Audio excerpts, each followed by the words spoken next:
That was flattering. I stand up here and everyone just shh.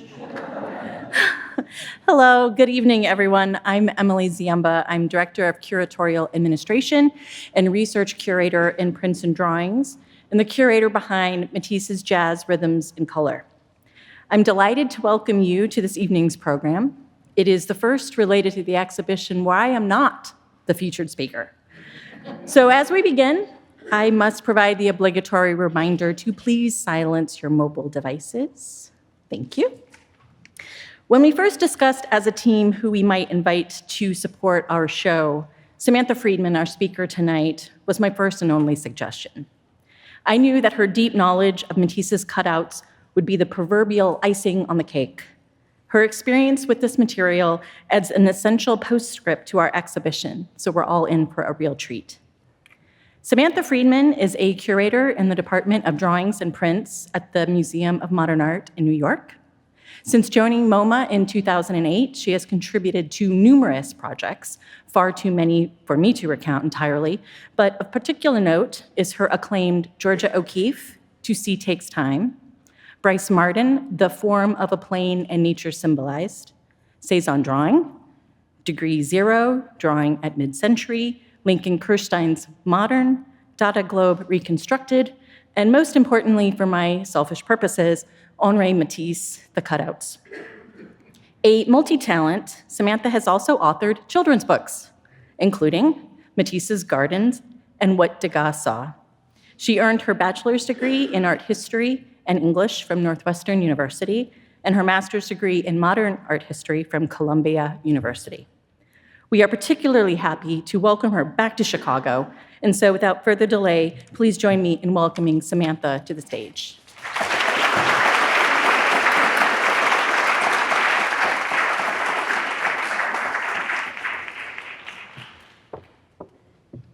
Hello.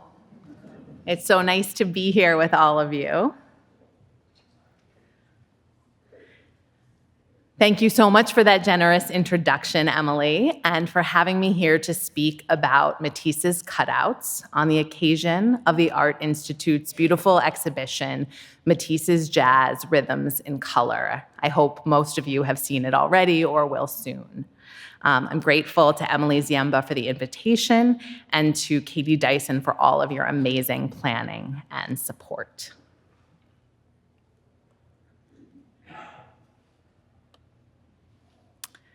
It is always a special pleasure for me to return to Matisse's cutouts.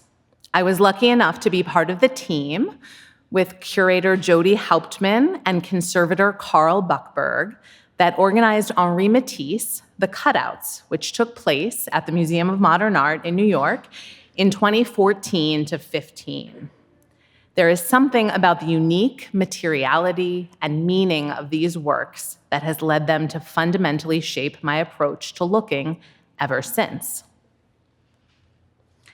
So when Emily invited me to give this talk, she did so with the idea that this current exhibition here in Chicago follows Matisse's decades-long career up through the 1940s, culminating with two works, Jazz, which the artist worked on from 1943 to 47, and which you see here in the current installation at left, and Oceania, the Sea, made between 1946 and 1948, and which you see at right in its current installation, that in turn point to where the artist would go next, namely the cutouts, the radical new medium Matisse would invent in the last decade of his career, from the late 40s until his death in 1954.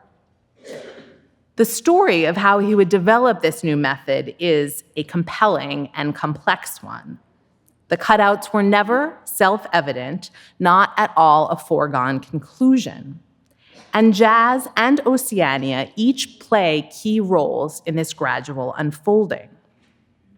So if the present exhibition ends with these two works, as you see here, this talk will take them as dual jumping off points in order to trace how and why the cutouts came to be. Neither one nor the other of these works alone, I hope to show, would have led to the cutouts.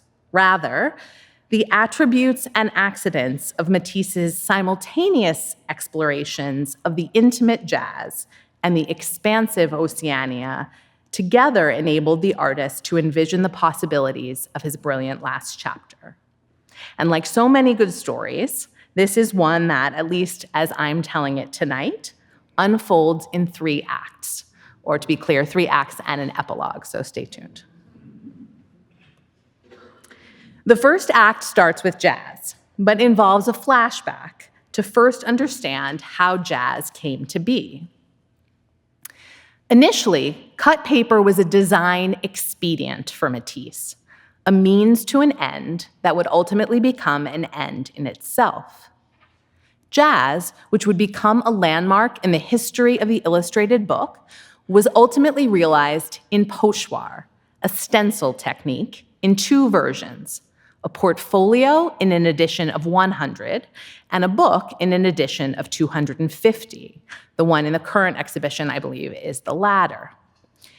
But to plan these compositions, Matisse first cut and arranged shapes from sheets of white paper that had been painted by his studio assistants with gouache from the brand Lanel. And I'm showing you on the left the cutout maquette for the clown, the first plate of jazz, and on the right, the pochoir version from the eventual illustrated book. And hopefully you can see a bit in the image at left, the sense of materiality of that initial cut paper campaign. So no substitute for the real thing, but since we're looking at images, I'll point you to this moment in the current maquette where you can hopefully see that sense of papery dimensionality that will be translated later to pochoir. The eventual illustrated book at right was commissioned by Teriad, the Greek-born, Paris-based publisher who was also responsible for Verve. And I was so happy to see the printed covers of these journals in the exhibition, so you can make the connection. A French art magazine for which Matisse had earlier designed several covers, already using cut paper in the late 1930s. So I'm showing you here 2 examples. Matisse's cover maquette for Verve Volume 1, number 1, made in 1937, and for Volume 2, number 8, made in 1939 and published in 1940. But Teriad wanted to go bigger. He wrote to Matisse on August 20th, 1940, "I dream of a book on Matisse's color, which would contain all your previously expressed and new thoughts on color, and would be illustrated by large plates, much larger than in Verve." He continued, "It would be very exciting if you talked about all the potential development of color with the utmost freedom, since the reproduction of the colored collage could be absolutely faithful." And this is a key material point. Teriad could guarantee the faithfulness of the color in the transition from cut paper maquette to pochoir edition in jazz, because the pochoir would ultimately be stenciled using the very same gouache colors with which Matisse's papers had initially been painted prior to him cutting them. And so for Matisse, who was an artist totally obsessed about color faithfulness, this was crucially important. There would be no mistranslation from cutout to pochoir. So to make jazz, Matisse would use the same technique of cutting painted papers that he had used for these Verve covers, and he worked on its 20 maquettes between 1943 and 1947 when jazz was ultimately published. Not only did Matisse apply this nascent material process to this new project, he also extended to jazz the very visual vocabulary of his first experiments with cut paper. So let me show you what I mean by that.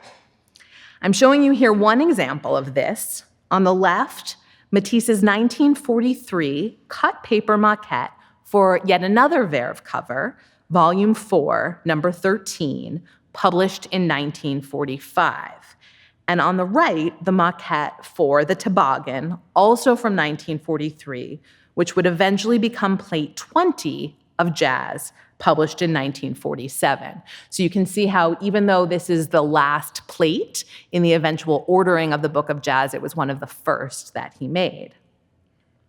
Not only does this same tumbling figure appear, now in blue instead of black, but the white starbursts throughout the Verve cover at left become the red and yellow border elements in the toboggan at right.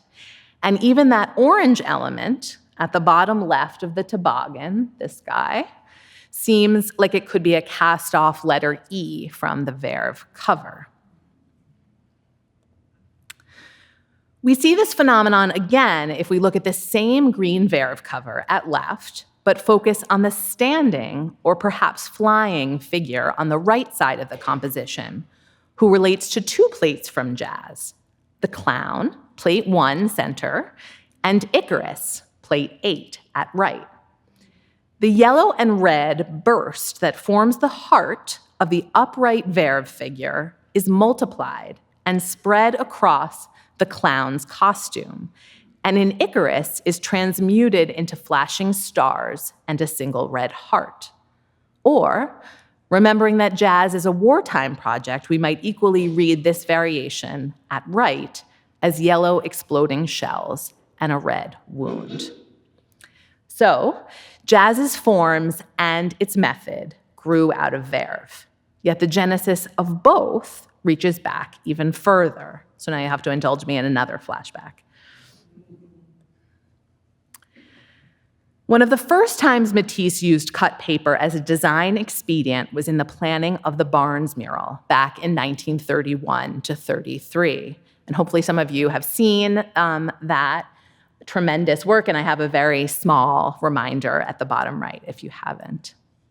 Photographs taken in the Nice garage, where he was designing the Pennsylvania-bound commission, show how, in order to cover large areas of the composition more quickly and to make changes more efficiently, Matisse began to compose by pinning cut pieces of paper pre-painted by a house painter in the colors of the mural's palette.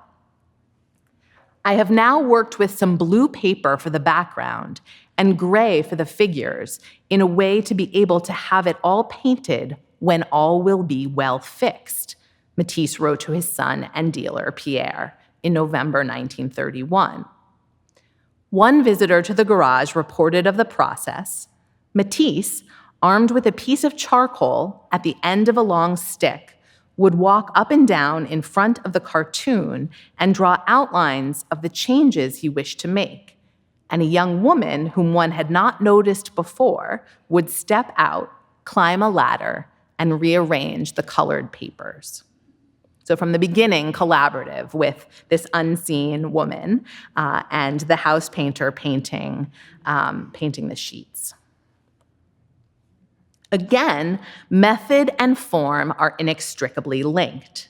Matisse's use of cut paper in planning the Barnes mural resulted in the flattening of the figure in this leftmost section of the mural, who would become, I hope you can see, the tumbler of these Verve and Jazz compositions a decade later. Yet, between the Barnes mural and the books was still another key project. For another of the visitors to that Nice garage where the Barnes mural was in process was the choreographer Léonide Massine. And I hope those of you who have seen the exhibition noticed a beautiful portrait drawing by Matisse of Massine, who was then preparing a ballet called Rouge et Noir, also known as L'étrange Farandole, for the Ballet Russe de Monte Carlo. According to the critic Pierre Courtillon, Matisse remembered that upon seeing the Barnes mural in progress, Massine declared, "That's the kind of dance I hope to see one day. Wouldn't you care to help me by redoing it as a ballet set?" Matisse's chief studio assistant and secretary during this period, Lydia Delektorskaya, recalled the response as being even more direct. "Give us this for the decor." Indeed, you can see how the lunettes of the Barnes composition made their way to the stage, but with real dancers replacing the figures Matisse had constructed with the aid of cut paper. Even as the cut paper version of the Barnes mural inspired the designs for Rouge et Noir, the process for that ballet yielded additional cut paper compositions. At left and center here are two stage designs for the production. In the one at center, I hope you can see that tacks remain visible. It has not been mounted with glue, as many of the cutouts would eventually be. So its paper bits remain dimensional. According to Lydia, this fascinatingly in-between example, quote, came out of Matisse's work for the ballet as regards its subject, but is already an independent work that was labored over for its own benefit and for a long time, like an easel picture.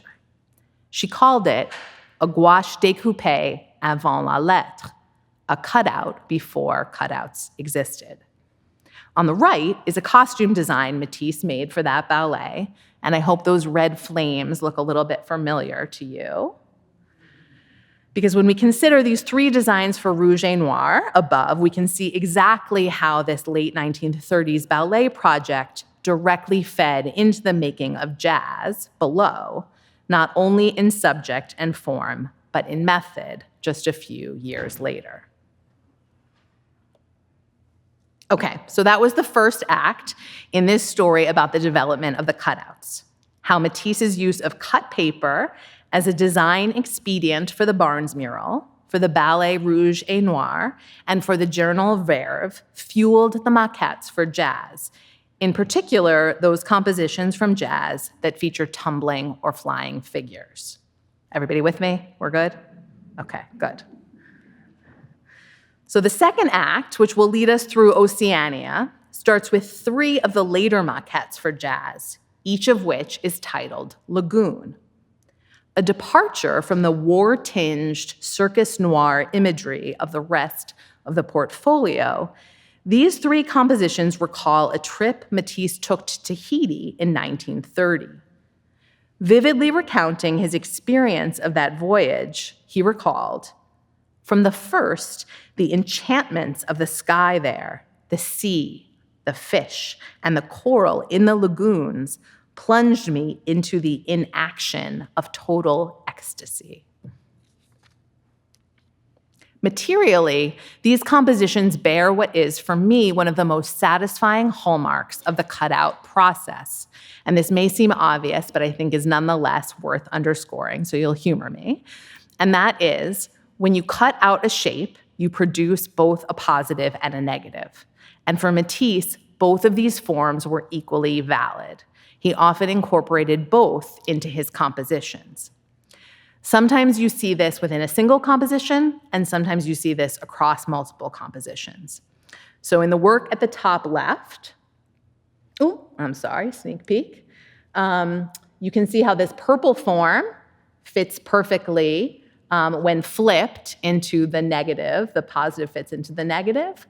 And across two examples of the lagoons, you can see how this black negative form finds its positive in another composition. So it's really satisfying to go through all of the cutouts and play this detective game. With these memories of his time in Tahiti resurfacing, Matisse began a new cut paper project in 1946. Again, we have Lydia Delektorskaya's invaluable testimony narrating this process. During his stay in Paris during the summer of 1946, Matisse had cut out a swallow from a sheet of writing paper, and as it distressed him to tear up this beautiful shape and throw it away, he said he put it up on this wall, also using it to cover a stain, the sight of which disturbed him. Right, so we have him being really meticulous about his color. He's covering up a stain. We're sensing a pattern here. Over the following weeks, other shapes were cut out and put up on the same wall. As this account suggests, Matisse had no end game in mind for this exploration, something the photographer Brassai, who visited at the time, confirmed. "I am cutting out all these elements and putting them up on the walls temporarily," Brassai recalled Matisse saying. "I don't know yet what I'll come up with. perhaps panels, perhaps wall hangings. As provisional and indeterminate as this exercise was initially, Matisse eventually covered 2 adjoining walls of the Boulevard Montparnasse apartment with sea and sky shapes cut from ordinary, unpainted white paper. In the detail at right, I hope you can see how they were fixed by pins, lending the papery shapes contingency and dimensionality. And this is how the walls looked when a textile manufacturer by the name of Zika Asher came to the apartment to speak with Matisse about designing scarves for his company.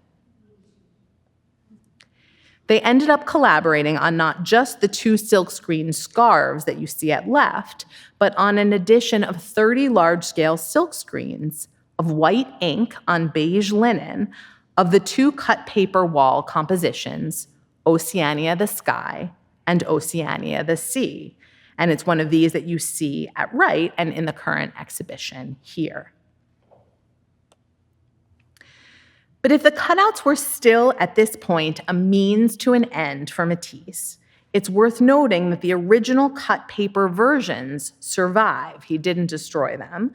They are held by the Musée Matisse in Le Cateau-Cambrésis in the north of France. And here they are on view at MoMA in that 2014-15 exhibition alongside those printed scarves. So just to be clear, the scarves you see in this installation view are silk screens, like the Oceania that's here, a silk screen, but the Oceanias that you see in this installation shot are the original cut paper versions. Although they're no longer pinned, the ones you see here have been mounted with glue, they still retain a material dimensionality that is distinct from the silkscreen versions. Their status is therefore somewhat double. They are at once the original works of art and the maquette for works ultimately realized in another medium.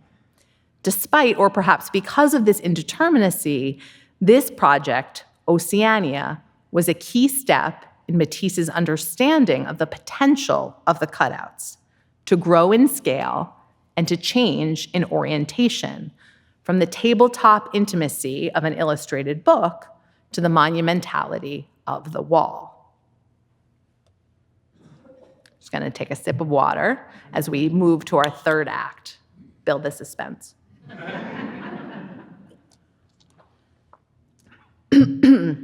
Okay, so this third act in our story takes us to Vence in the south of France, where Matisse continued the move to the wall, which had begun in Paris with Oceania.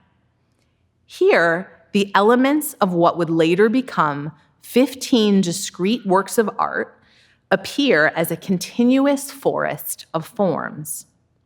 Intricately cut, organic shapes clamber across a ground of rectangles, with cut forms trespassing the boundaries of where sheets of paper meet, making it impossible to tell where one motif ends and another begins.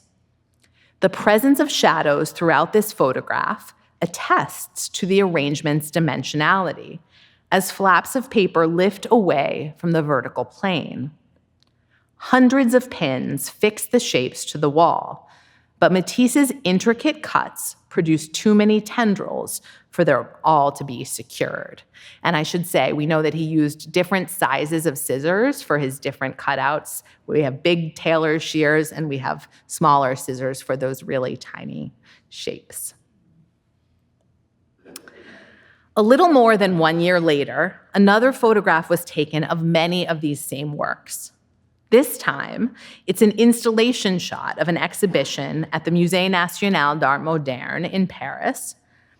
While the works are still stacked 4 high, covering the wall in a salon-style configuration, they are now clearly delimited individual entities, each bounded on 4 sides by a frame.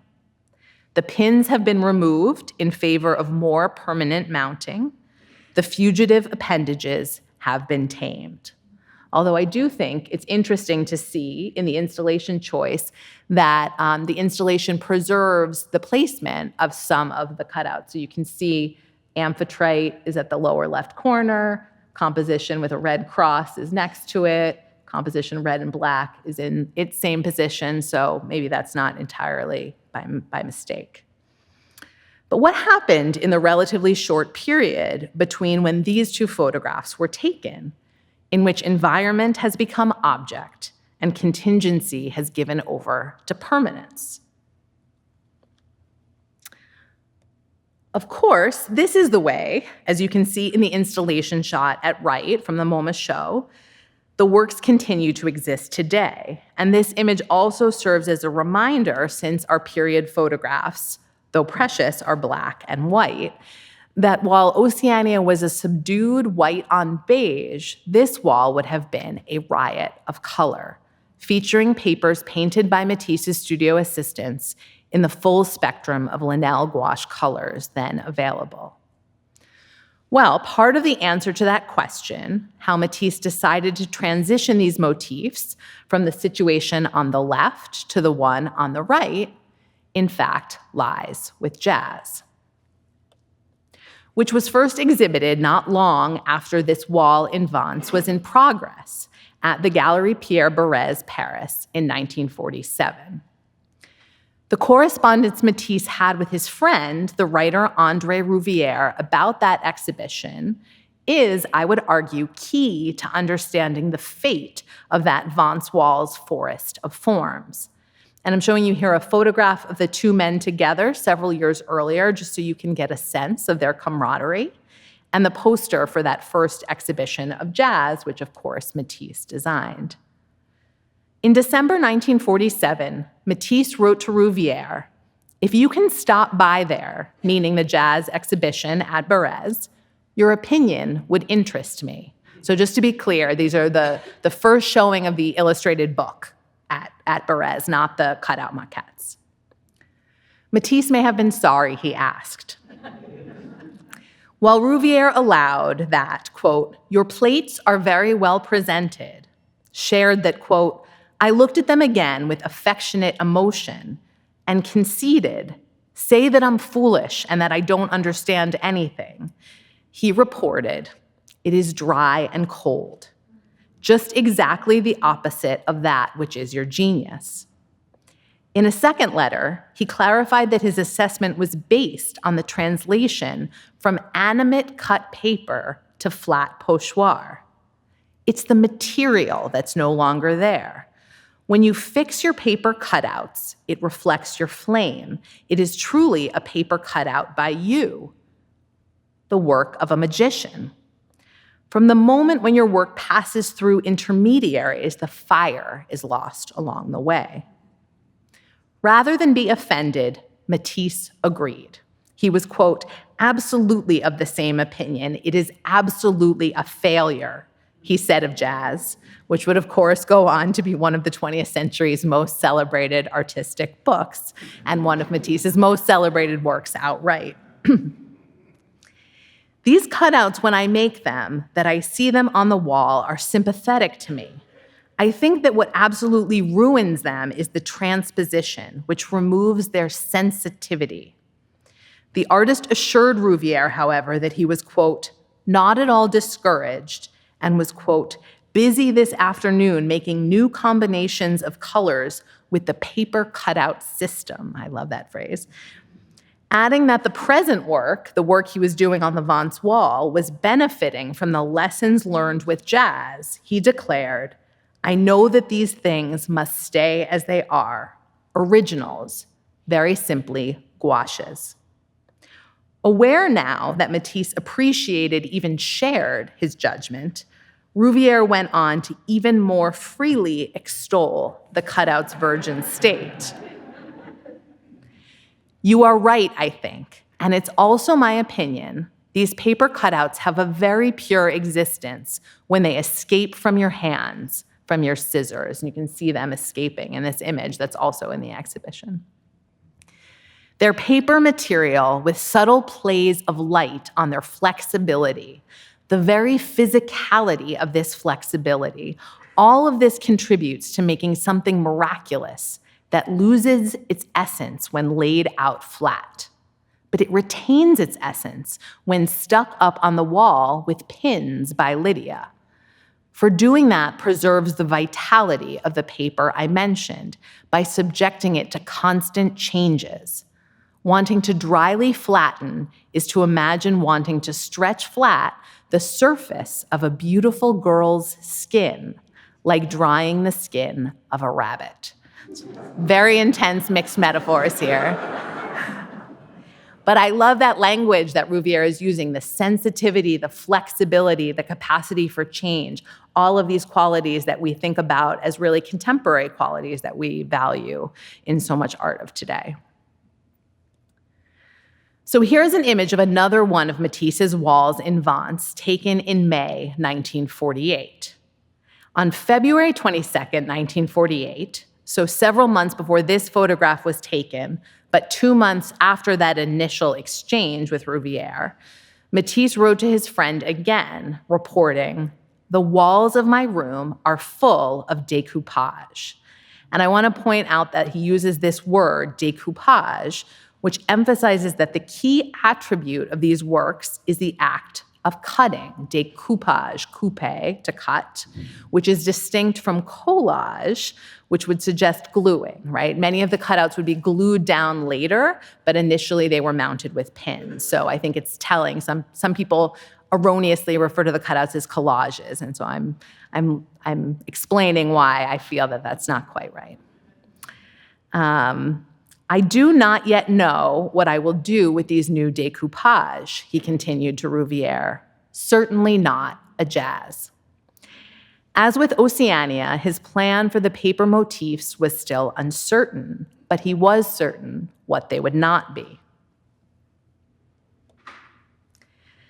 Not having been transposed to another medium, as jazz was, these cutouts retain, even today, material reminders of their former existence on the studio wall.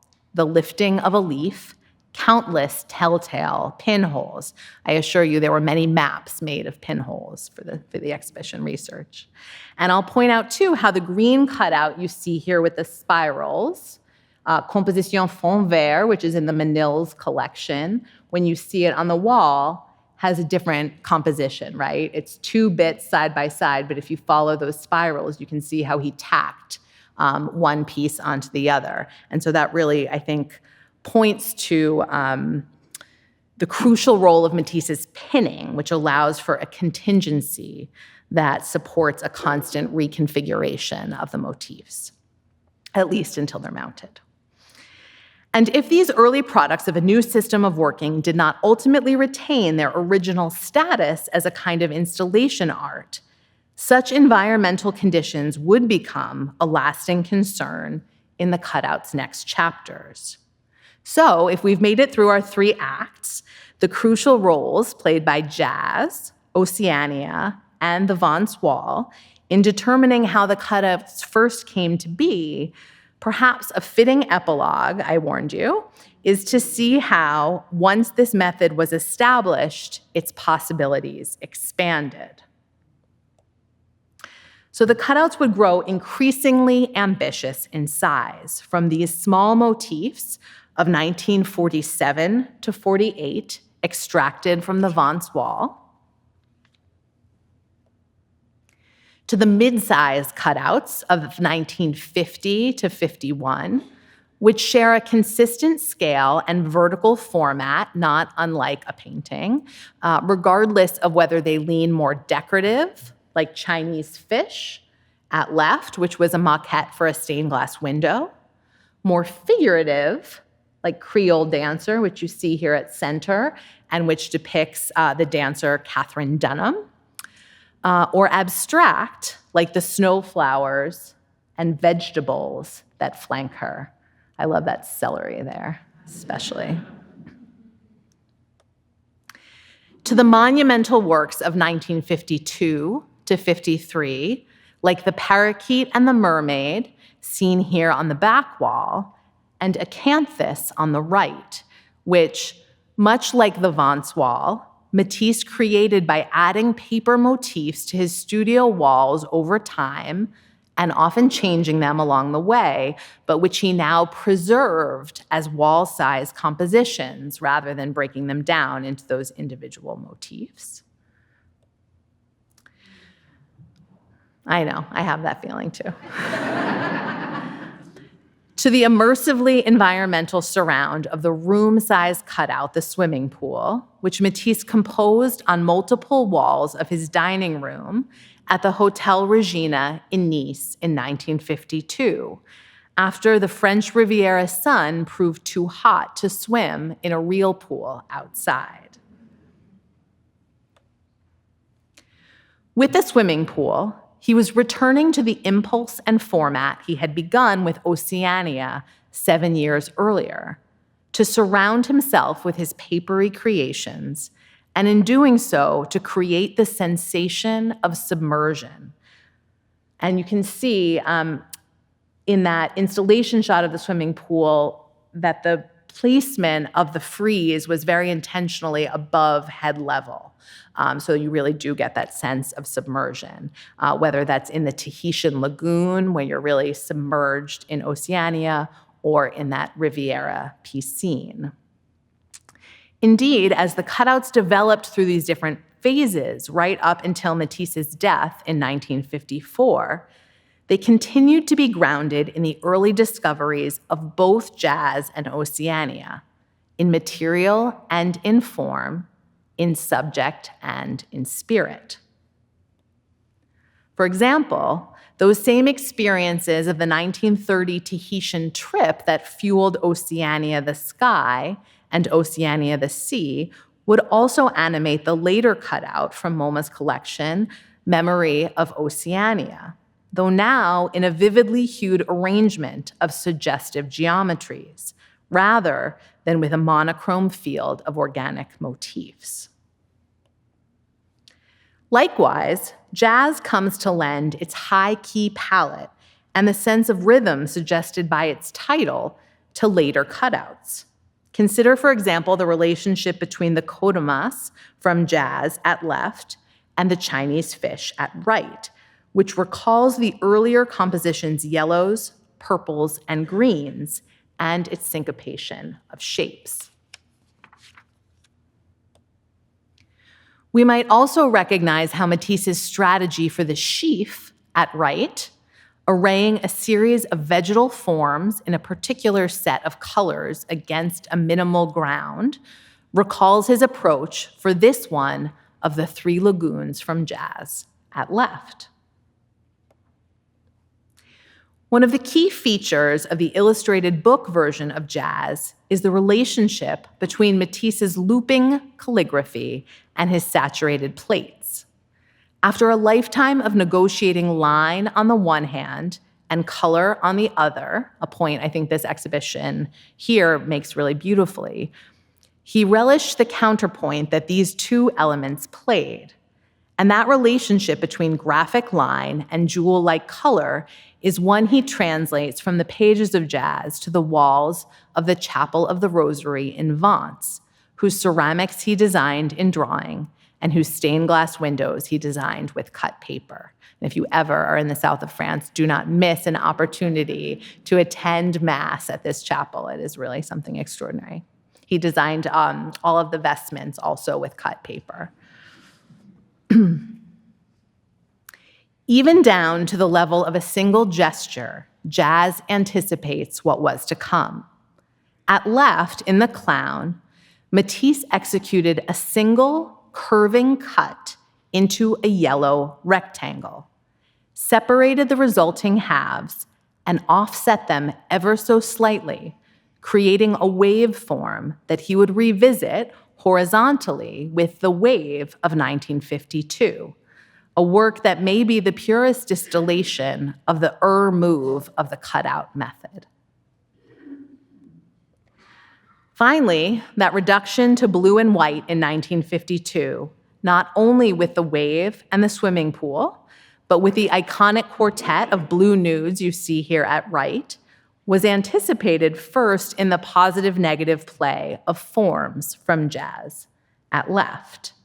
And I want you to hold that particular image from jazz in your mind as we move to the next slide. because you can see the cutout maquette for forms in the background at left in this photograph Henri Cartier-Bresson took of Matisse in February 1944. Still several years in this shot, away from Jazz being published as an illustrated book, this composition is still, at this moment, in the state that Rouvière recognized as the work of a magician, the pure existence of the paper material with its subtle plays of light, the very physicality of this flexibility.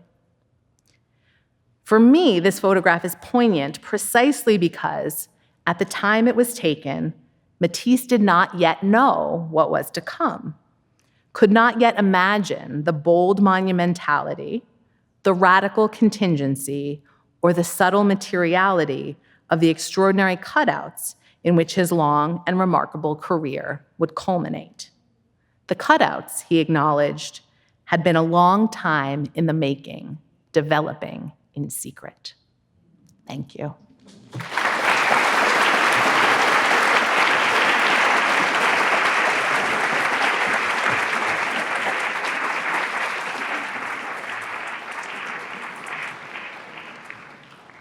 So we have time for some questions.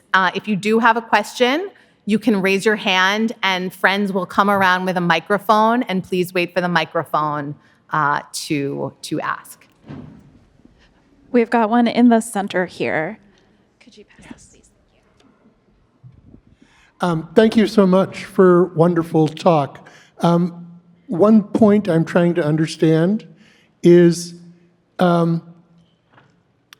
how Matisse reconciled what seemed to me two different attitudes between seeing his work for the plates for jazz, sort of denigrating it in its reproduced form, while using the same method and technique for ceramics and glass and other things, such as in the chapel, and not having that problem. In one case, he seems to be regarding the work as the finished piece, and in another as a step in the process to a finished piece.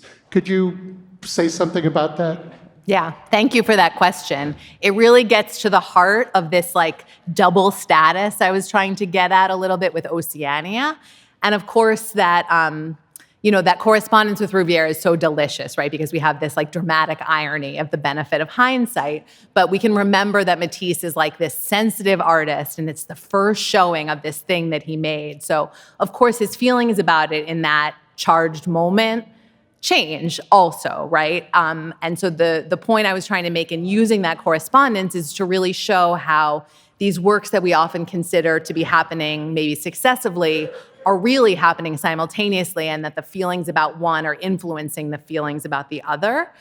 And so to answer your question, I don't think he settles necessarily on a single view. The cutouts are the original work, and they're the maquette for the finished work.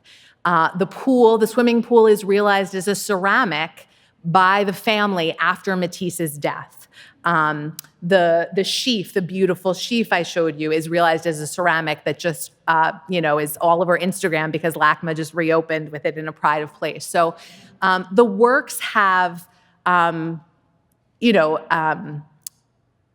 different. They're different. And I think that his feelings about them shift as he gets more used to what the cutouts even are. He's only first figuring out what they are and what they can be and what they can do for him. And so I think the kind of place that I find exciting is this mushy moment where they go from being a means to an end in themselves, but they're still a means to an end for other things, for stained glass, for the chapel, which is his total artwork that he thinks is one of his greatest creations. So it's complicated.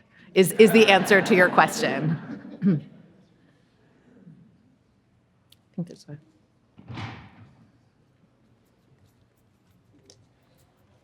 Oh, no, you're good. Thank you. Thank you for the really interesting conversation about him. I don't know that much about him. What came to me that was really interesting was the scale of his art and the progression of that scale. Can you talk a little bit about where you think he might have gone?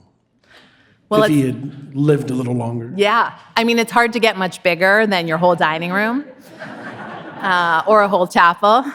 But one of the things that I think is another one of these like complex dualities about the cutouts, which I love, is that on the one hand, and I tried to show this, you have such a clear, like 47, 48, there are these small motifs. 50, 51, they're the mediums. We affectionately refer to them as the mediums. 52, 53, they become expansive. So there is this really like programmatic scale. And at the same time, not, right? Because he's already making Oceania, which is the pool before the pool. He's making that Vance wall. Imagine, he considers, I spared you this other correspondence in my talk, but there's this amazing correspondence, like you couldn't make it up. A Japanese businessman offers to buy the whole wall in its single form and put it on a ship. And he thinks about it, he considers it. And in the end, it's actually his nervousness about the humidity, the conditions of the humidity on the ship that keeps him from doing it. But something about that offer, I think, forces him to make that decision to break them up. And so there is that scale, and then he goes back to small, and then he gets big again. So maybe he would have gone small again, and then big again, and then small again, and then big again, right?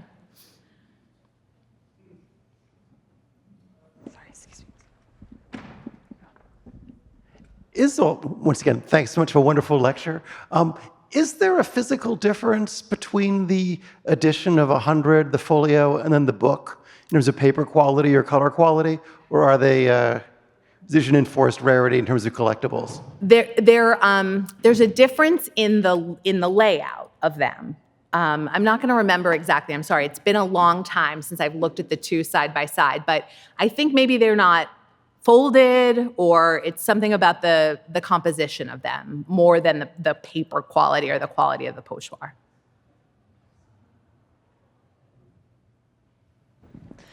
In the center.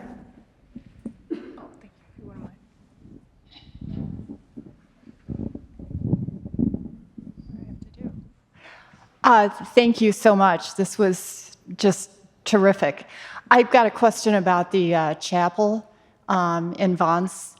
My question is, was this idea, this concept about the chapel in reaction to the war?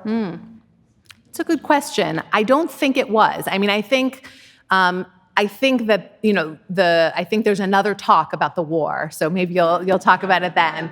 It's not me. I do think there are many stories to be told about the cutouts in the war. Just where Matisse was when him fleeing south, the motifs in jazz, which is discussed beautifully in the exhibition.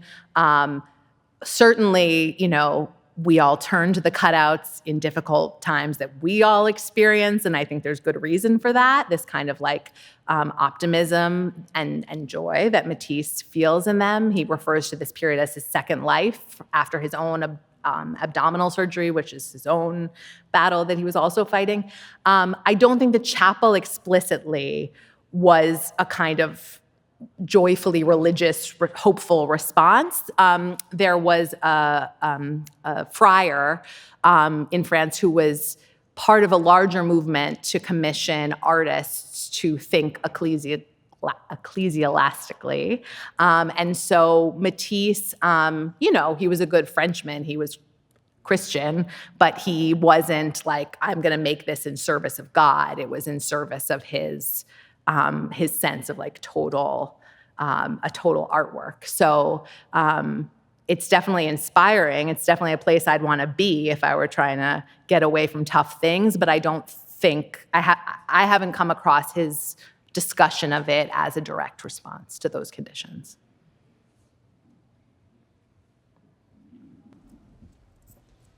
I've got one right over here. I have a couple questions on how he actually made these. Did he start with a drawing before he did the cutting? I am particularly impressed by the smoothness of the line of the black ribbon against the yellow and all the other things as well, but that one in particular. Second question I have is, with the gouache, if you cut it, doesn't it crack? Okay, the first question, I wish I had planted you there to ask it, because it's not something I touched on, but it's something I feel really passionately about. Matisse did not draw the cutout shape and then cut it. However, there's a big however, he would draw and draw and draw to learn a shape, and then he would cut it. So he's not cutting a traced outline, but he always, his whole life long, uses drawing to learn a form. Drawing is, we overuse this phrase, drawing is thinking. He's learning a form. So when you see those blue nudes, we had in the exhibition a series of drawings that he made of those nudes. And so he's figuring out the form. Matisse, maybe the most amazing thing about Matisse is his ability to reduce a complex form to its essentials. And he does that through the act of drawing. And once he's learned that form, he's free. And he talks about cutting as feeling like flying. He talks about making the cutouts as drawing with scissors. So the scissors are his pencil, and he's not following a prescribed line. But I will say, sometimes we can tend to over-fetishize sometimes Matisse's arabesque line. And one of the things that's really satisfying about seeing the cutouts in person, which doesn't always translate in the images, is the ways in which they're not perfect. He sometimes doubles back. He sometimes takes a wrong turn and he fixes it, and there are choppy little moments. And those are really exciting because you see him working, right? You see him kind of going back. So that's your first question. Second question. What was the second question? Did the gouache crack? No, it was dry. It was dry, and it was thinly painted. It's not chunky on there, but your question about gouache also will allow me to add another anecdote, which I love about the cutouts, and that is he had several studio assistants who were painting those papers, and they each had their own touch. So, and each batch on any given day has a little bit of a different consistency and quality. So another one of the exciting things about the cutouts when you see them in person is to look at those striations of the painted paper. On the one hand, they're meant to be a neutral element. They're painted papers that he's taking. He's not doing the painting. There aren't flourishes, but there are differences in the thickness of the gouache.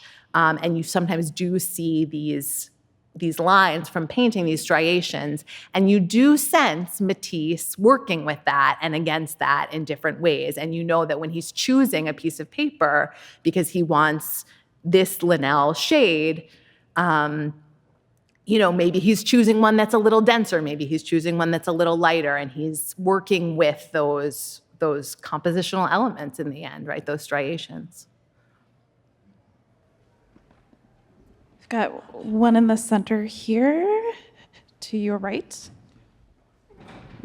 I want to thank you for such a wonderful tutorial on the whole process, especially because I'm going to be in Paris in a couple of weeks, and I will go to the Grand Palais and see the Matisse cutouts. Have you seen that show? And I mean, I've never seen anything that's gotten such rave reviews. I have not yet. I hope to get there before it closes in mid-July, but it is a good reminder to anyone here who's lucky enough to be in Paris in the next couple of months that there is an amazing presentation at the Grand Palais of works from 41 to 54, I believe. Yeah. We'll take a final question up here towards the front. So I was just wondering, when Matisse does his cutouts, and a lot of artists, I didn't get that right, and it just crumples it up and tosses it. Did that ever happen, or was it? I feel like I'm planting all these questions. It's so great. So I don't know of crumpled cutouts. What I do know is that there is an amazing trove of shapes, right? He's cutting all of these shapes. You're picturing him with these walls. He's sitting in his wheelchair. He's instructing his studio assistants to pin shapes and move them around. in different compositions, but inevitably there are shapes that don't make the cut, pun not intended. And so there's this library, this catalog, this archive of what we affectionately refer to as the offcuts. And sometimes they're shapes, sometimes they're the negative shapes, and they have amazingly been preserved by the two Matisse museums, one in Nice and one in Le Cateau-Cambrésis in the north and the south.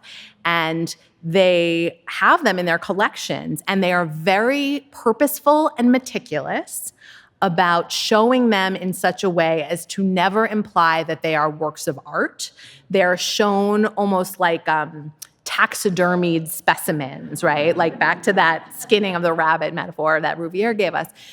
They're kind of shown with their little catalog number, but they're this amazing resource, and some of them have been published in catalogs from those institutions. They don't lend them. They're treated in a very particular way so as never to be considered artworks, but they are an amazing kind of testimony to the experimentation of that process and the fact that not every form found its way into a composition.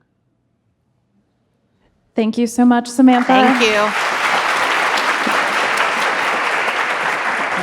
you.